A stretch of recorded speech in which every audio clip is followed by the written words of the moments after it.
तो देखिए, जो दुश्मन देश है उसका साथ दिया अजरबैजान, तुर्की है, और यही वजह है कि भारतीयों में गुस्सा है। क्या कह रहे हैं अब भारतीय, आप जान लीजिए।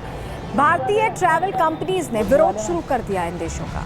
तुर्की और अजरबैजान की बुकिंग लेने से इनकी तरफ से इनकार किया गया। ईज माई ट्रिप और ट्रैवोमिंट ने ट्रैवल पैकेज ही बंद कर दिए इन देशों के लिए, और 3 दिनों में 15,000 पर्यटकों ने इनकी जो ट्रिप्स थी, इनके जो टूर्स थे, उसे कैंसिल कर दिया है। अनुमान के मुताबिक 30,000 पर्यटक अब टूर रद्द कर सकते हैं, अपना ट्रैवलिंग प्लान रद्द कर सकते हैं। टूर ऑपरेटर्स, एयरलाइंस पूरा रिफंड दे रही हैं, ये बड़ी बात है, पूरा रिफंड दे रही है देश के साथ, वो भी हैं। और 2024 में भारतीयों से इन्होंने 469 करोड़ रुपए कमाए थे। ये पिछले साल का डेटा है और हर साल ये डेटा बढ़ता जा रहा है, क्योंकि भारतीय सरकार अलग अलग तरीके की चीजों में बंधी है, लेकिन भारतीय नागरिक तो नहीं बंधे हैं। वो तो कह रहे हैं कि अब हम इन देशों के खिलाफ खुलकर आने वाले, अब इन देशों का हम खुलकर बहिष्कार करने वाले, और जो दुश्मन का दोस्त है वो हमारा भी दुश्मन। रिपोर्ट देखिए।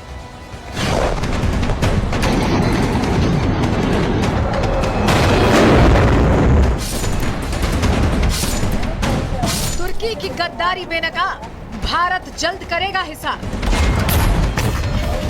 दुश्मनों ने आतंक का दिया साथ, अब तुर्की होगा बर्बाद। जिस तरीके से भारत ने आतंकवाद के खिलाफ कड़ा कदम उठाया, पाकिस्तान के घर में घुसकर आतंकी अड्डों को तबाह किया, आतंकी हमले को एक्ट ऑफ वॉर बताया।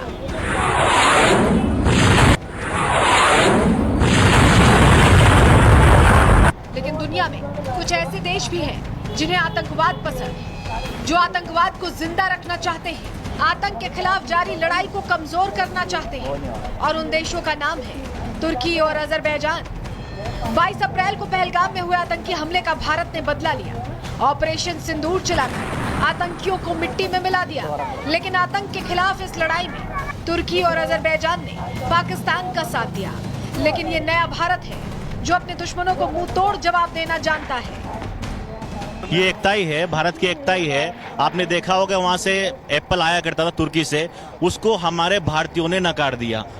व्यापारी करना पसंद नहीं करते, तो जो भारत के ऊपर गलत नजर से देखेगा तो हर भारतीय समझेगा कि जो है उसका मुंह तोड़ जवाब देना है, और हम उनका आर्थिक बहिष्कार भी करेंगे। ये जवाब पाकिस्तान को नहीं है, पूरे विश्व को है। जो उनका साथ दे रहे थे उनको भी जवाब है, मुंह तोड़ जवाब है। क्योंकि अब कोई बात होगी, वो हमारे प्रधानमंत्री जी ने बोला है, पाकिस्तान ऑक्युपाइड जम्मू कश्मीर पे होगी, कश्मीर पे कभी बात नहीं होगी। कश्मीर भारत का एक अभिन्न हिस्सा है, इसमें कोई दो राय नहीं है। जिस तरीके से भारतीय सेना ने पाकिस्तान को धूल चटाई, उसी तरह अब भारतीय पाकिस्तान के साथ दिखने वाले तुर्की और अजरबैजान का नामो निशान मिटते देखना चाहते हैं। लोगों का कहना है कि पाकिस्तान का नंबर तो लग गया, लेकिन अब अगला नंबर तुर्की और अजरबैजान का है। होगा क्या? ये तुर्की ने हरकत क्यों की? क्या लगता है? ये जितने भी लोग पाकिस्तान के साथ अटैच है ना, जो भी पाकिस्तान को सपोर्ट कर रहे हैं, उन सब का नाश होने वाला है, और ये पहले से ही डिसाइडेड है, प्री डिसाइडेड होगा। क्या ये तुर्की के मन में चल रहा है? इस्लाम के नाम पे एक हुए, बात ऐसी करते हैं, और खिलाफत भारत की जिस तरीके से हुई है, जो पाकिस्तान का हाल हुआ वही हाल उनका तुर्की वालों का भी होगा, यही है। जो टेक्नोलॉजी लेकर पहुंचे थे, भारत के जहाजों ने तो उड़ा दिया उनके पूरे ड्रोनों को, अब तो बुरा हाल हो गया। अब इनका नंबर है ना। साफ है कि इस लड़ाई में पाकिस्तान का साथ जिसने भी दिया, उसके खिलाफ भारत के लोग एकजुट होकर खड़े हैं। ऐलान कर रहे हैं कि इन देशों का बहिष्कार कर भारत की ताकत बताने का अब समय आ चुका है। किसी भी दुश्मन देश या फिर दुश्मन देश के दोस्तों को बख्शा नहीं जाएगा। आपको क्या लगता है कि क्या रिश्ते तुर्की और अजरबैजान जैसे जो देश हैं उनसे खत्म कर दिए